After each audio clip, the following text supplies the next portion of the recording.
Okay, the second part of this professional development is on differentiation. And again, our goal was to grow in knowledge and comfort with teaching gifted students. This falls underneath the Ohio Gifted Education Competency D, the ability to understand the social and emotional needs of students who are gifted and to address the impact of those needs on student learning. The first thing I wanted to show you is the Ohio Learning Standards Extended. This is the website for that. Make this larger. Can be found at education.ohio.gov/topics/special education/ohio-learning-standards-extended.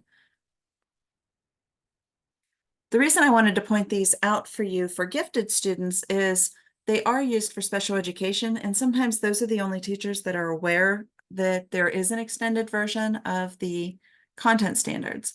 This is an example of one for math. It falls underneath of numeracy, reason quantitatively, and use units to solve problems. On the left, it lists the learning standards. And then what's nice about this is it gives you complexity A, B, and C. And those are listed in degree of difficulty, with complexity A being the most difficult, where you would want to start. That's where you would want the students to get to. But if you need to back it up, this is why special education sometimes uses it. You can go down to complexity B or C as a place to start with. The learning progression is the other part that I think is very useful. This gives you the building blocks or the base. A lot of times, whenever you're looking for where to go ahead with the students, it would be helpful to know the progression of how you get to that standard. So in this situation, it starts out with demonstrating or act out a situation, then identify units in a given situation, recognize units and measures, show what addition and subtraction represents, use technology to add and subtract, and then some engaging statements. A demonstration of engaged in the topic would be to engage with measurement quantities, interact with concrete objects, and interact with a graph or a chart. So if you haven't seen those before, you might want to check them out for your subject area. Assessments. Just wanted to review real quickly. The typical learning cycle is that you pre-assess, you see what your students know. They're used to determine their readiness. It doesn't have to be a formal test. It can be observation. It can be asking them a couple questions verbally. It can also be a written test. Formative assessments, those are the ones that you use daily that guide your teaching, like homework problems. You go over them, you check them, and then that helps you determine what you're going to teach tomorrow or maybe later that day. And then finally, summative assessments, they're used to determine whether the students have mastered something yet. So it's just a continuous cycle. You write the outcomes, you teach and learn, evaluate the student work, you revise, and then you decide what you're going to continue teaching. The link down here has 56 formative assessment ideas. And I included that because I thought it is a good resource whenever you kind of get stuck in a rut as a teacher to come up with other ways to teach and just give you different tools. So it has summarization, the postcard, like what I used in the last earlier session. And like I said, it has 56 different, so there's tons and tons and tons of ideas. So that link is provided there in the slideshow. Another thing I wanted to show you was for the last session, Gifted Characteristics, I provided guided notes for the teachers that were in the professional development, and this is what they looked like. It just went through what we did in the slideshow, but it was a written, like a outline format.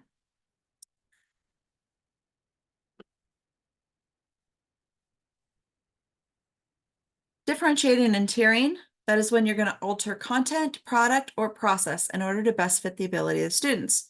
Tiering allows the instruction and assessments to be flexible based on the student's learning preferences, interest, and prior content knowledge. There's many benefits, including increased confidence in themselves as student motivation, and it promotes a growth mindset.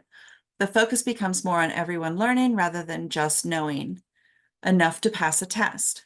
The students' assessments must all be based on the same rubric. This is very important when you're trying to come up with how to extend learning for gifted students. No student is going to want to do more work if it risks the possibility that they're going to get a lesser grade. So you have to make sure that there is the same rubric.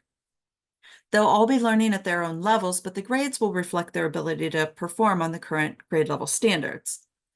This is an example of a letter that I may use to send home to parents and students to explain this. So it just says, I want to take a minute to explain some standard policies and ways that your student education will be individualized in my classroom. I realize that all students come with varying levels of ability and background knowledge in math. I want to make sure that we are working together to ensure that they are all progressing in their mathematical learning and, most importantly, creating a love of learning math. Below are some policies that will be followed in the classroom. Standards to be learned will be published at the beginning of the 9 weeks. A pre-assessment will be administered within the software for each standard. Differentiating will be provided based on your students' interest, abilities, and learning preferences. Student interest differentiation can include using examples, practice questions, projects based on known interests that they have. For example, if I know that your student likes basketball, I'll use examples that include basketball whenever explaining some concepts.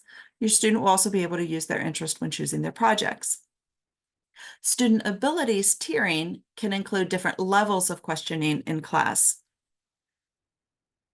For in-class examples, homework, projects, and test questions, and those will be based on their current abilities. An example could include questions that include whole numbers versus ones that include fractions and decimals. Another example of different level questions can be questions that are set up for the student to solve versus questions that are presented as word problems closely related to real-world experiences. The student's ability will be determined by their past performance with the goal of moving progress forward. Student learning preference and differentiation can include many different instructional techniques. Students may utilize graphic organizers, seating options, homework, and assessment choices are some of the learning preferences. One thing to note is that students will not be asked to do more work in terms of time commitment. Each student is expected to work during the class time and to allow for 15 to 20 minutes of practice daily outside the classroom on homework. If you notice that your student is spending an unusual amount of time on work outside of the classroom, please let me know via email so that I can reevaluate their assignments. The goal is that each student is progressing further into their knowledge of the standards. In order to help me get to know your student, please take a minute to answer some questions on the back of the page. Thank you for working with me to help your students' knowledge grow this year. So it asks your student's name, your relationship to the student, and your preferred contact information, email, cell phone, how would you like to be contacted? Then list a few activities that your student is interested in. Do they have a hobby? Do they participate in sports or clubs? List a few books, movies, or TV shows that they like. What's a game that your student likes, like tic-tac-toe, chess, board games, card games, trivia, tag, kickball, that type of stuff. What has been your and your students' experience with previous math classes? Were they good, bad, easy, hard? What are your general feelings towards math? Is there anything your student has struggled with in math class before? It can be with a learning concept or with a classroom environment. And then finally, is there anything else you would like me to know about your student? I think that by sending that letter home, it shows the parents that I am actually interested in teaching the students and not just giving them busy work. So again, it's content, product, and process. Those are the different ways to differentiate. This is just another visual.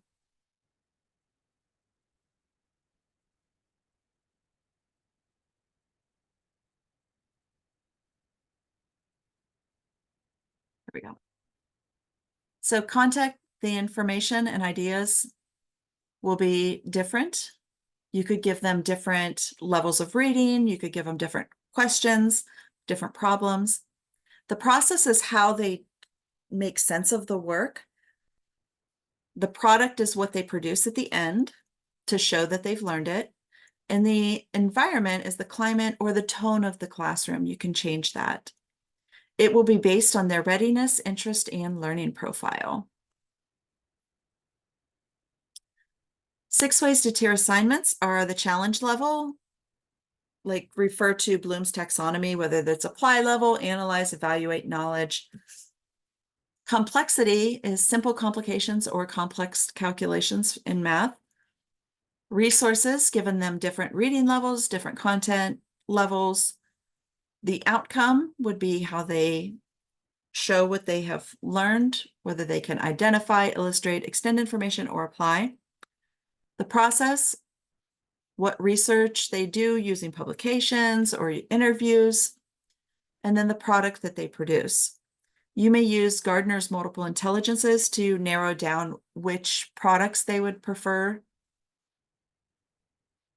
General tips for differentiating, tiering, and compacting. Start with the end in mind. Go ahead and write the assessment out before you teach. Start at the top level required and work your ways backwards to provide supports as needed. No more than 3 levels are ever needed. All the experts that I've read about, they all agree on that. Typically, 2 to 3 levels is plenty for a typical classroom.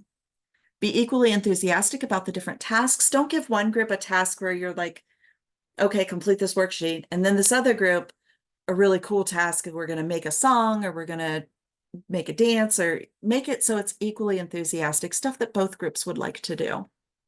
Different work, not more. For example, requiring a group to cite 2 sources and a different group to cite 5 sources, that's just more of the same. So it's different, not just more. Steps to compact, pre-assess the students, eliminate the instruction. They recommend just get rid of the stuff that they don't need. They already know it, move on. Streamline the instructions so that they're capable at learning at a faster pace. Offer enrichment or acceleration options. And extend compacting to additional students in the class. They don't necessarily need to be gifted. So let's give it a try. Each of you will have a paper in the professional development. If you would prefer a digital copy, you can click on this link and it will ask you to make your own copy so that you can use it. And this is what it looks like.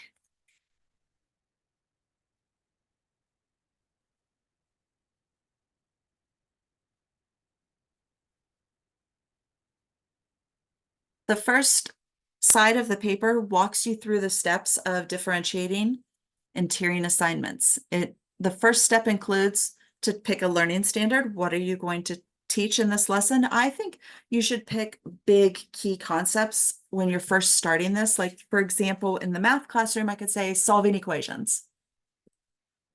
So key concepts that I would want all learners to know for solving equations, maybe it would be that they understand when you add something to one side of an equation and you add it to the other side of the equation, the new equations are equivalent to the first one. Go ahead and write the assessment, including the rubric. What are you going to grade? What do they need to show you to get the A? Write a pre-assessment and then pick one area first to differentiate with. Don't go too big, just pick one thing to work on at a time.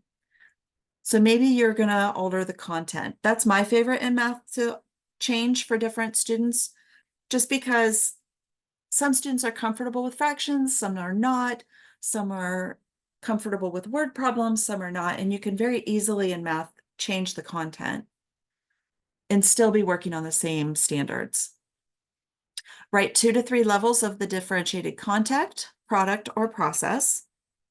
And then finally, choose a formative assessment to be used to assess along the way. And then there's a link again there for formative assessments. The other option, so if you're not up for doing a differentiated lesson, on the back, what we're going to do is we're going to look into some different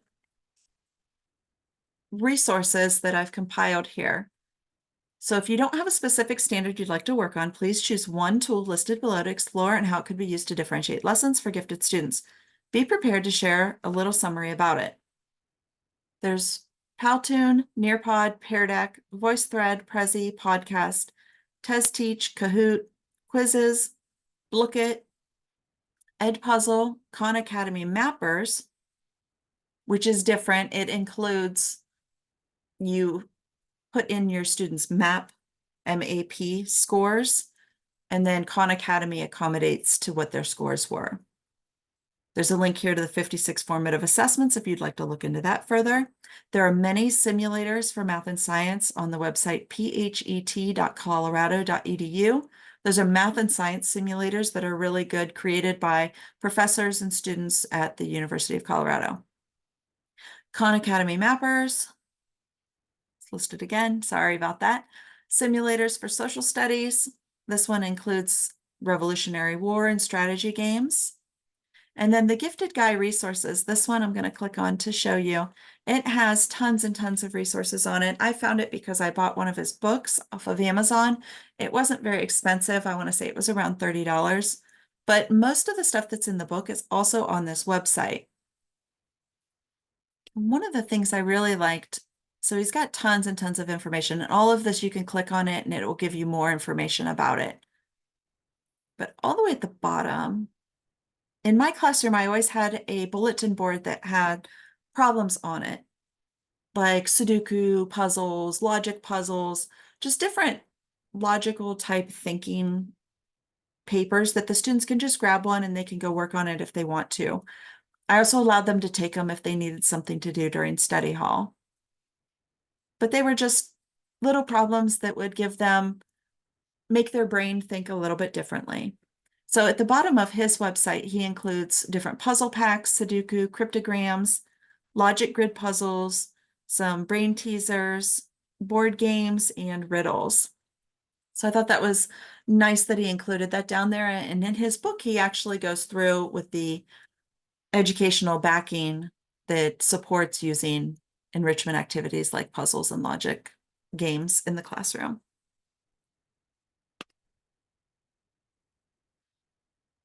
This was just a little bit of an extra thing I did on Blooket. Students always love Blooket. It uses gamification to engage the students in a variety of trivia games. You can create your own, or you can just pick from theirs. Students' tips for using Blooket. Students seem to prefer the game Gold Quest. That's normally their favorite, but they're all fun. Talk with your students about online etiquette. We all know that that needs to be addressed anytime you're doing something online. You can turn on approve mode if there becomes issues and you need to have people not in the Blooket. Another issue that your students can create their own nicknames. You can turn this setting off as well if that's an issue. This is another list of some simulations that can be used in the classroom. This is a link to a Kahoot I've made if you'd like to practice your knowledge on characteristics of gifted students. So you can just scan that QR code and it'll allow you to go to that. And you can play that on your own. It'll be self-paced. Some notable names in gifted education. This is just a compiled list of some of the names that I've come across so far in earning a gifted degree. Please complete the post assessment. You can do that by scanning this QR code or clicking on Google Forms. You'd like to see what that looks like. It just asks a couple of questions. What is your comfort level with teaching gifted students in your classroom? Not comfortable up to extremely. What is your current goal for working with gifted students? Do you want to learn about gifted students using specific strategies, increasing their scores? So there's a bunch of examples there, but what's your goal? What would you like to be able to do by the end of this school year? Or what are you working on that you're already doing? You're just working to make it better. And then, is there any way I can assist in working with gifted students in your classroom? If so, are there days, times of the week that you would like? You can also email me if something later. All right, thank you for your time and participation. I hope it was useful.